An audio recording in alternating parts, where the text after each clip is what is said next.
শুরু হচ্ছে জাতীয় সংসদের বাজেট অধিবেশন। মূল্যস্ফীতির চাপ সামলাতে হিমশিম অবস্থা, বড় অর্থ ব্যয়ের সুফল নিশ্চিতের দাবি। পকেটে টাকা না থাকে, আমার যদি ঘরে টাকা না থাকে, তাহলে তো আমি একটা ব্যবসাও করতে পারবো না, কোনো কিছু করতে পারবো না। প্রত্যাশা হচ্ছে সরকার একটা নতুন খাত সৃষ্টি করবে, একটা ভালো বাজেট আমরা আশা করতেছি।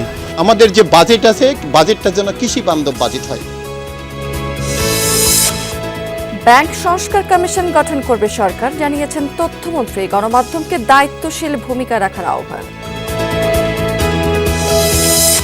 জীবাশ্ম এবং নবায়নযোগ্য জ্বালানির কর কাঠামোতে বৈষম্য। সিপিডি বলছে অসম চুক্তির কারণে বিদ্যুৎ উৎপাদন ব্যয় কমছে না।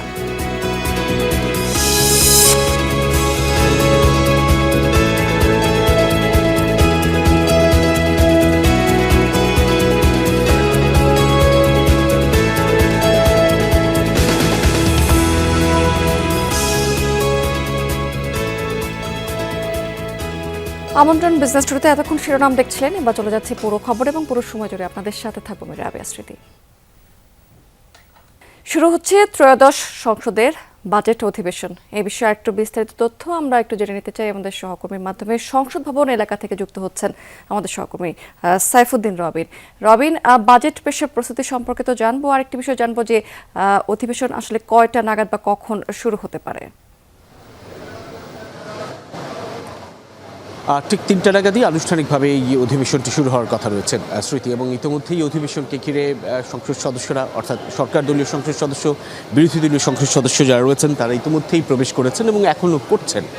এবং সেই সঙ্গে যেটি উল্লেখ করতে হয় যে এই অধিবেশনের আগেই কার্য উপদেষ্টা পরিষদ যেটি রয়েছে, সংসদে কার্যনির্বাহী কমিটি, সেটির বৈঠক অনুষ্ঠিত হয়েছে প্রধানমন্ত্রী এবং সংসদ নেতা তারেক রহমানের সভাপতিত্বে, যেখানে স্পিকার মেজর অবসরপ্রাপ্ত হাফিজউদ্দিন আহমেদ বিক্রম তিনি ছিলেন, এবং সেই সঙ্গে জামায়াতে ইসলামের আমির অর্থাৎ সংসদের বিরোধী দলীয় নেতা ডক্টর শফিকুর রহমান তিনি সহ অন্যান্য যারা কার্য উপদেষ্টা কমিটির সদস্য রয়েছেন তারা উপস্থিত ছিলেন। এটি কার্য উপদেষ্টা কমিটির তৃতীয় সভা বলা চলে এই সংসদের, অর্থাৎ ত্রয়োদশ জাতীয় যে সংসদ সেই সংসদের, এবং সেই ত্রয়োদশ সংসদের প্রথম বাজেট অধিবেশন বলা চলে 11 জুন। যেই বাজেট অধিবেশন, যে বাজেট ঘোষণা করতে যাচ্ছেন অর্থ পরিকল্পনা মন্ত্রী আমির খুসরো মাহমুদ চৌধুরী, যেটির আকার ধারণা করা হচ্ছে 9,38,000 কোটি টাকার মতো, এবং এই বাজেটে বেসরকারি খাতের বিনিয়োগ উৎসাহিত করা সহ সৃজনশীল অর্থনীতির সম্প্রসারণ, কর্মসংস্থান বৃদ্ধি, রফতানি খাতকে আরও বেশি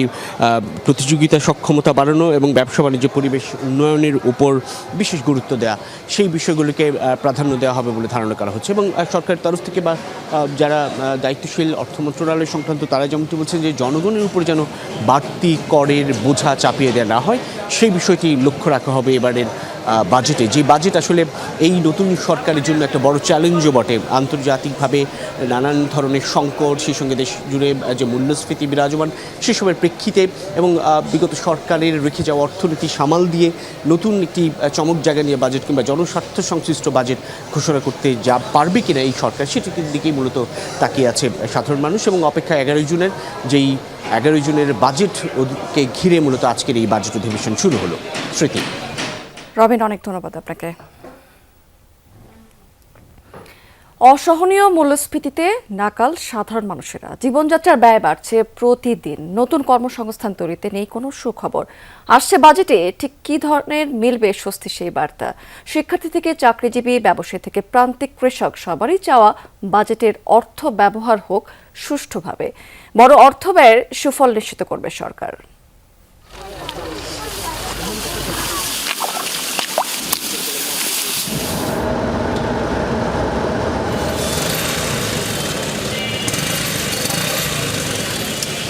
ব্যস্ততম এই শহরে কাজের ফাঁকে সামান্যই অবসর মেলে। মূল্যস্ফীতি যেখানে 9% ঘরে, সেখানে দুমুঠো খাবার জোগাড়ের নাম সংগ্রাম। সীমিত আয়ের মানুষের প্রত্যাশা বেশি নয়, চাওয়া চাল ডালের হিসাব কিছুটা সহজ হোক।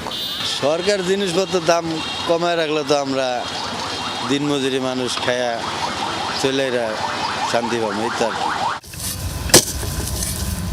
শহর ছাড়িয়ে গ্রাম, এই বদ্বীপের প্রতিটি মানুষের যাপিত জীবন অনেকটাই নির্ভর করে বাজেটের উপর। সরকার জনগণের পকেট থেকে ক টাকা নিবে আর জনগণের উন্নয়নে ক টাকা ব্যয় করবে তার বার্ষিক পরিকল্পনাই মূলত বাজেট। তাই বাজেট ঘিরে সমাজের সব স্তরের মানুষের প্রত্যাশা থাকে অনেক। 2025 সাল শেষে সয়াবিন তেল কিনতাম 180 টাকা, এখন তো 210 টাকা সয়াবিন তেল কিনতে হয়। সাবান কিনতে 50 টাকা 5 টাকা সাবানে বেড়ে গেছে, সব থেকে জিনিসের দাম বাড়ছে। এই সরকারের জন্য এটা আপনার অনুদান আমার জিনিসের দাম কম থাকে। আমার পকেটে টাকা থাকে তাহলে আমি খরচ করতে পারি, আমি পরিকল্পনা করতে পারি। আর যদি পকেটে টাকা না থাকে, আমার যদি ঘরে টাকা না থাকে, তাহলে তো আমি একটা ব্যবসাও করতে পারবো না, কোনো কিছু করতে পারবো না। বিবিএসের সবশেষ জরিপ মতে দেশে শিক্ষিত বেকারের সংখ্যা 8 লাখ। বেসরকারি গবেষণা প্রতিষ্ঠানের দাবি, বাস্তবতায় এই সংখ্যা আরও বেশি। এদিকে আন্তর্জাতিক র্যাঙ্কিংয়ে ভালো অবস্থানে নেই দেশের বিশ্ববিদ্যালয়গুলো। তাই শিক্ষার্থীদের প্রত্যাশা বাজেটের বড় অংশ ব্যয় হবে গবেষণা আর প্রযুক্তি নির্ভর শিক্ষা ব্যবস্থায়। শিক্ষা খাতে একটা বৃহৎ অংশ এবার বাজেটে ধরা হয়েছে, যা আমরা মনে করি যে শিক্ষা খাতে এবং গবেষণা থেকে শুরু করে বরাদ্দে একটি ইতিবাচক হিসাবে আমরা নিচ্ছি। প্র্যাকটিক্যাল রিসার্চ ফিল্ডে যদি আমরা গবেষণার ক্ষেত্রে বাজেট বাড়াতে পারি কিংবা সরকার বাড়ায়, সেক্ষেত্রে একটা বৈপ্লবিক পরিবর্তন আসতে পারে। কমেছে বিনিয়োগ, থমকে আছে উৎপাদন খাত। নতুন অর্থনৈতিক কর্মসংস্থান তৈরিতেও নেই সুখবর। বর্তমানে 1 কোটি অর্থনৈতিক ইউনিটের বড় অংশই অপ্রাতিষ্ঠানিক। কর্মজীবী মানুষ চায় বাজেটের প্রভাবে বিস্তৃত হবে চাকরির বাজার, মিলবে যোগ্যতা অনুযায়ী চাকরির নিশ্চয়তা। আমাদের দেশের যে অর্থনৈতিক সমস্যা, এটাকে মাথা রেখেই সরকার একটা বাজেট প্রণয়ন করা দরকার। প্রত্যাশা হচ্ছে সরকার একটা নতুন খাত সৃষ্টি করবে, একটা ভালো বাজেট আমরা আশা করতেছি এবং নতুন খাতে আমাদের কর্মসংস্থানের সুযোগ হবে। এদিকে গত 1 দশকে কৃষি উন্নয়নে বরাদ্দ বাজেটের 10% থেকে নেমে এখন 5.86%। অথচ মাঠে ঘাম ঝরানো এই মানুষরাই দেশের লাইফলাইন। জ্বালানি তেল, সার, বীজের দাম সহনীয় হোক বাজেট ঘিরে, এমনটাই প্রত্যাশা প্রান্তিক চাষিদের।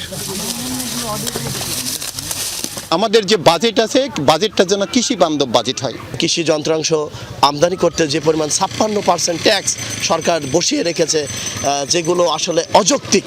এবার বাজেটে মৎস্য ক্ষেত্রে একটা বড় ধরনের বরাদ্দ আমরা আশা করতেছি। সেটা হচ্ছে যে যাতে করে কৃষকরা সহজ শর্তে এই ঋণটা পায়। সবকিছু ঠিক থাকলে বাজেটের আকার হতে পারে 9,38,000 কোটি টাকা। এবারের বাজেটে মূল্যস্ফীতি নিয়ন্ত্রণ, কর্মসংস্থান, সামাজিক নিরাপত্তার মতো বিষয়গুলো গুরুত্ব পেতে যাচ্ছে বেশি।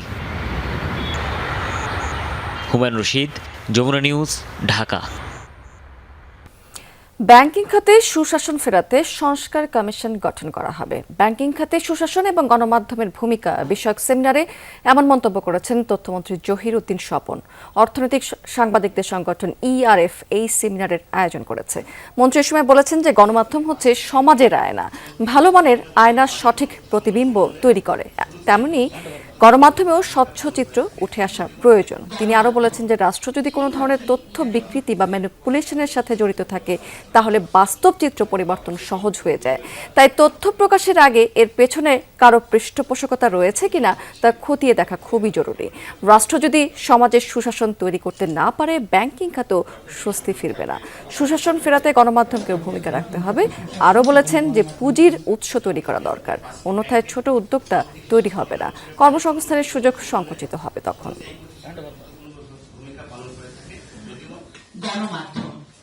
ব্যাংকিং খাতে সুশাসনের ক্ষেত্রে গণমাধ্যম যে ভূমিকাটুকু রাখতে পেরেছেন, এটুকুই যেমন আমাদের সম্পদ, যা তারা পারছেন না, তা কিন্তু জাতীয় ক্ষেত্রে সুশাসন প্রতিষ্ঠা করার যে ঘাটতি রাজনৈতিক প্রক্রিয়া রয়েছে, তারই প্রতিফলন। গণমাধ্যম হচ্ছে রাষ্ট্রের অন্যান্য সকল ক্ষেত্র, বিশেষ করে অর্থনীতিতে এখন হচ্ছে মূল স্রোত। জীবাশ্ম এবং নবায়নযোগ্য জ্বালানির মধ্যে কর কাঠামোতে বড় ধরনের বৈষম্য রয়েছে। বিদ্যুৎ এবং জ্বালানি খাতের মোট প্রকল্প ব্যয়ের 87% জীবাশ্ম জ্বালানি ভিত্তিক প্রকল্পে রয়েছে, যেখানে নবায়নযোগ্য জ্বালানির অংশ মাত্র 3%। আজ প্রেস ব্রিফিংয়ে এমন পর্যবেক্ষণ তুলে ধরেছে সিপিডি। বলা হয়েছে এখানে যে নবায়নযোগ্য জ্বালানির প্রযুক্তি আমদানিতে কর হার তুলনামূলকভাবে বেশি। বিশ্লেষণে আরও বলা হয়েছে যে কর কাঠামোর কারণে নবায়নযোগ্য জ্বালানি খাত কম প্রতিযোগিতামূলক হয়ে পড়ছে এবং বিনিয়োগে নিরুৎসাহিত হচ্ছেন উদ্যোক্তারা। সৌর এবং বায়ু প্রযুক্তির উপর অগ্রিম কর প্রত্যাহার এবং ব্যাটারির উপর শুল্ক উল্লেখযোগ্যভাবে কমানোর সুপারিশ করেছে সিপিডি। নবায়নযোগ্য জ্বালানি খাতে ভর্তুকি এবং বাজেট বরাদ্দ বাড়ানোর প্রস্তাব দিয়েছে এ সময় সিপিডি। তারা বলছে যে বেসরকারি বিদ্যুৎ কেন্দ্রের সাথে অসম চুক্তির কারণে সরকারের বিদ্যুৎ উৎপাদন ব্যয় কমছে না।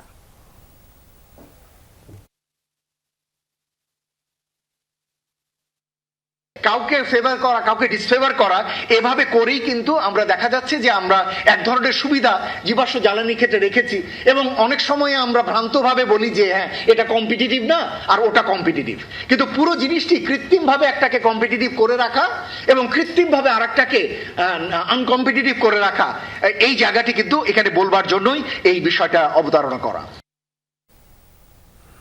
ঈদের ছুটি কাটিয়ে কর্মস্থলে ফিরে প্রায় ২,০০০ শ্রমিক জানতে পেরেছেন যে তাদের করা হয়েছে চাকরিচ্যুত। এই প্রতিষ্ঠানটির এমন সিদ্ধান্তে হতবাক ভুক্তভোগীরা। প্রতিবাদে প্রতিষ্ঠানটির প্রধান ফটকের সামনে তারা বিক্ষোভও করেছেন। ক্রয় আদেশ কমে যাওয়ায় এই সিদ্ধান্ত বলছে কারখানা কর্তৃপক্ষ। শ্রমিক নেতাদের দাবি যে এমন সিদ্ধান্ত অমানবিক। ঈদুল আজহার ছুটির শেষে শিল্পাঞ্চল কারখানাগুলোতে শুরু হয়েছে কর্মব্যস্ততা। তবে ভিন্ন চিত্র আল মুসলিম গ্রুপের 3টি প্রতিষ্ঠানে। 3টি পোশাক কারখানা থেকে অব্যাহতি দেওয়া হয়েছে ১,৮৬৮ জন শ্রমিককে, জানিয়ে বিরূপ প্রভাব পড়ে কর্মপরিবেশে। ঈদের পরপর একসঙ্গে এত শ্রমিককে অব্যাহতি দেয় হতাশ ও ক্ষোভ ছড়িয়ে পড়েছে ভুক্তভোগী শ্রমিকদের মাঝে। তারা রিজন না দিয়ে আমাকে হাফ বেতন দিয়ে ছুটি দিয়ে দিছি, ঈদের ছুটি দিছি। আমরা ঈদের ছুটি পাইয়া আমরা চলে গেছি 26 তারিখে, 27 তারিখে মেসেজ গেছি। আমাকে রানিং মাসের বেতনে ফোন দেয় না, আমাকে 11 মাস চাকরি বয়স, 12 মাসে পড়ছে। মালিকের উচিত ছিল যে আগেই তাদেরকে জানাই দেওয়া যে তোমাদের চাকরি নাই আর তোমাদের পাওনা দিয়ে আমরা পরিশোধ করে দেবো, কিন্তু দেয় নাই। শ্রমিক নেতাদের দাবি কারখানা কর্তৃপক্ষের এমন সিদ্ধান্ত অমানবিক। দ্রুতই অব্যাহত শ্রমিকদের কাজে ফেরানোর দাবি তাদের। 1800 থেকে 1900 শ্রমিক যাদেরকে ঈদের আগে যারা সুন্দর মতো কাজ শেষ করে বাড়ি ফিরছে, অথচ বাড়ি ফেরার পরে আমরা দেখছি তাদেরকে শ্রম আইনের বিধারা ব্যবহার করে তাদেরকে চাকরিচ্যুত করা হয়েছে, যা সম্পূর্ণভাবেই আমি বলবো যেটা একটা বেআইনি পদক্ষেপ। কারখানা কর্তৃপক্ষের দাবি পুরো প্রক্রিয়াই শ্রম আইন এবং প্রতিষ্ঠানের নীতিমালা অনুসরণ করেই সম্পন্ন হয়েছে। আমরা যাদের আসলে ছাঁটাই করেছি তাদেরকে আমরা আমাদের সরকারি বিধিবিধান এবং আমাদের কোম্পানির নিয়ম অনুযায়ী ছাঁটাই করেছি। বর্তমানে কোম্পানির কাজ কম থাকার কারণে, অর্থাৎ অর্ডার কম থাকার কারণে আমরা এই ছাঁটাই প্রক্রিয়ায় অংশ নিয়েছি। তাদেরকে পাওনা দেনা তাদেরকে সম্পূর্ণ বুঝাই দেওয়া হয়েছে, তারা তাদের বিকাশের মাধ্যমে সেটা পেয়েছে। ছাঁটাইকে কেন্দ্র করে সব ধরনের অপ্রীতিকর পরিস্থিতি এড়াতে কারখানাগুলোর সামনে মোতায়েন রয়েছে অতিরিক্ত পুলিশ। মাহফুজুর রহমান নিপু, যমুনা নিউজ, সাভার। ইসলামী ব্যাংকের চেয়ারম্যান খুরশিদ আলমের পদত্যাগের দাবিতে আজও বিক্ষোভ করেছেন আন্দোলনকারীরা। তাদের অভিযোগ যে ব্যাংকটি লুটপাটকারীদের হাতে তুলে দেওয়ার ষড়যন্ত্র চলছে। এদিকে ইসলামী ব্যাংকের চেয়ারম্যানের অপসারণের দাবিতে পৃথক সমাবেশ করেছে নাগরিক মঞ্চ। সমাবেশে জামায়াতে ইসলামের সহকারী সেক্রেটারি জেনারেল মাওলানা আব্দুল হালিম অভিযোগ করেছেন, ইসলামী ব্যাংকের বিরুদ্ধে ষড়যন্ত্র চলছে। আর্থিক নিরাপত্তা এবং গ্রাহকদের ন্যায্য অধিকার নস্যাতে তৎপর রয়েছে একটি সিন্ডিকেট। সমাবেশে অন্য বক্তারা বলেছেন যে ব্যাংক রক্ষায় ষড়যন্ত্র রুখতে ঐক্যবদ্ধ থাকতে হবে তাদের ও ইসলামী ব্যাংকের প্রতি গ্রাহক আস্থা ফিরিয়ে আনার দাবি জানিয়েছেন তারা। এই সময় তাদের কাছে আমরা বার্তা দিতে চাই, এই ব্যাংকের সাথে সম্পর্কিত ইসলামী ভাবাপন্ন লোক দ্বারা ব্যাংক পরিচালিত হবে। যতক্ষণে এই অবৈধ চেয়ারম্যানকে এখান থেকে প্রত্যাহার করা না হবে ততদিন এই আন্দোলন চলতে থাকবে।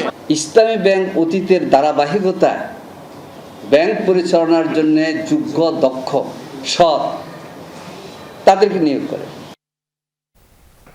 মধু মাসে রসালো ফলের সয়লাভ পুরো বাজারে। সরবরাহ বেড়েছে আম লিচুর, তবে ভোক্তা পর্যায়ে দাম নিয়ে দেখা দিয়েছে মিশ্র প্রতিক্রিয়া। আড়তদারদের দাবি যে বাম্পার ফলন আর পর্যাপ্ত আমদানির ফলে পাইকারিতে দামও খানিকটা কম।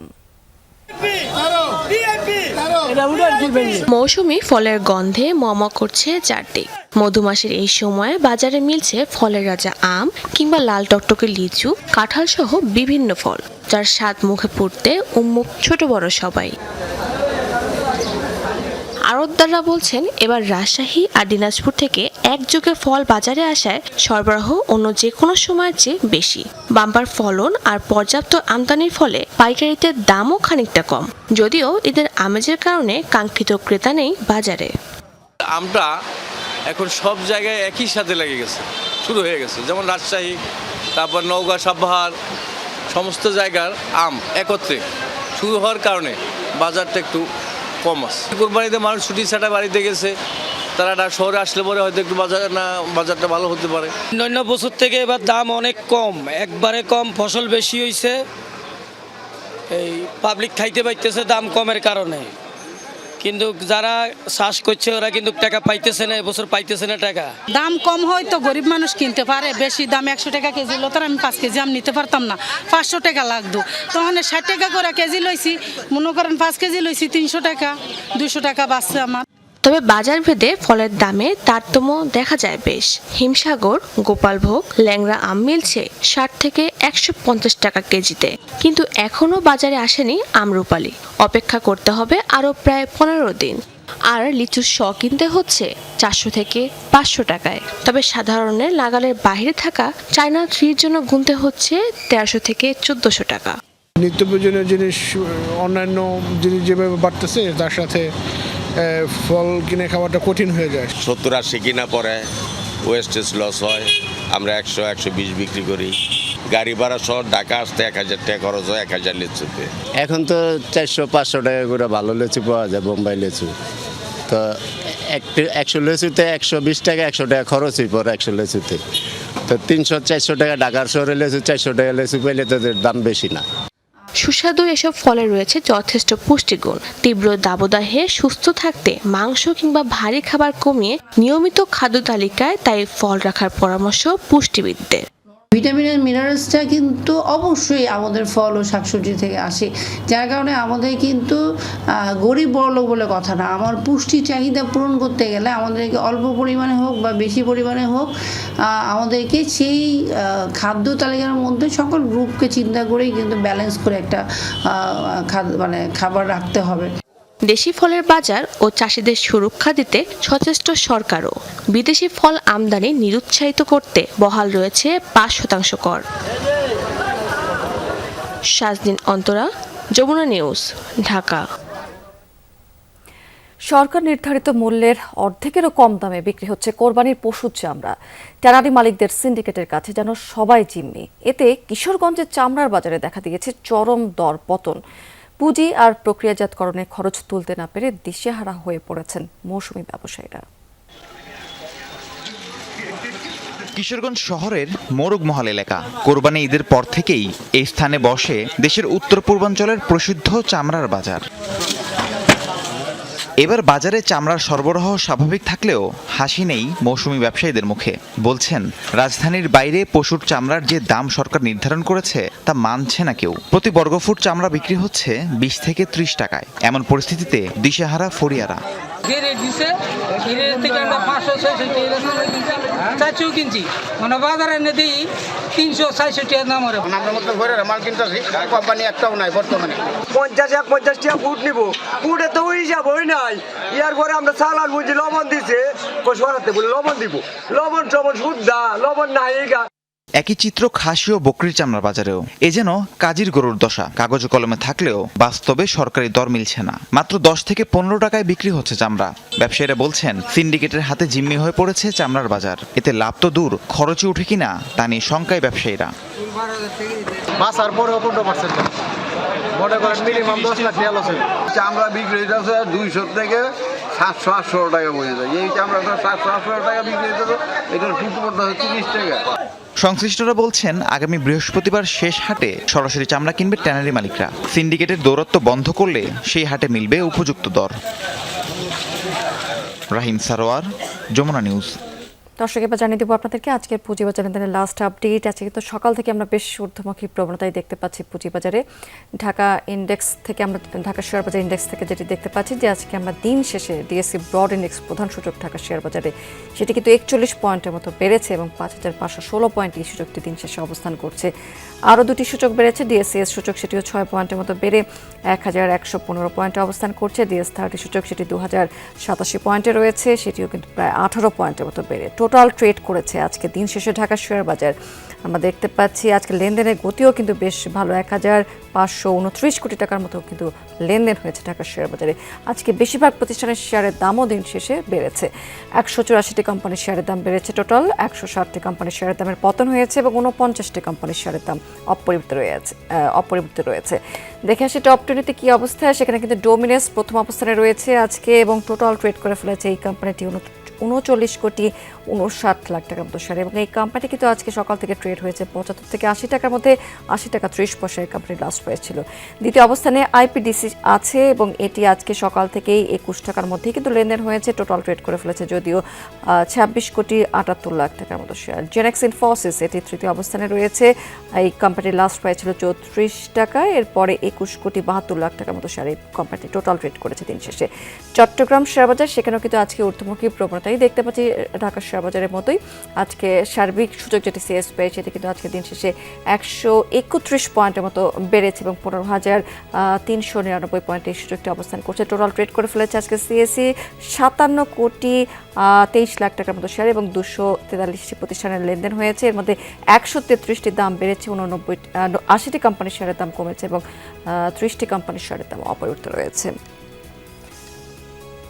দর্শক এই ছিল আমার হাতে পুঁজিবাজারের লাস্ট আপডেট। আমরা অন্য প্রসঙ্গে চলে যাচ্ছি।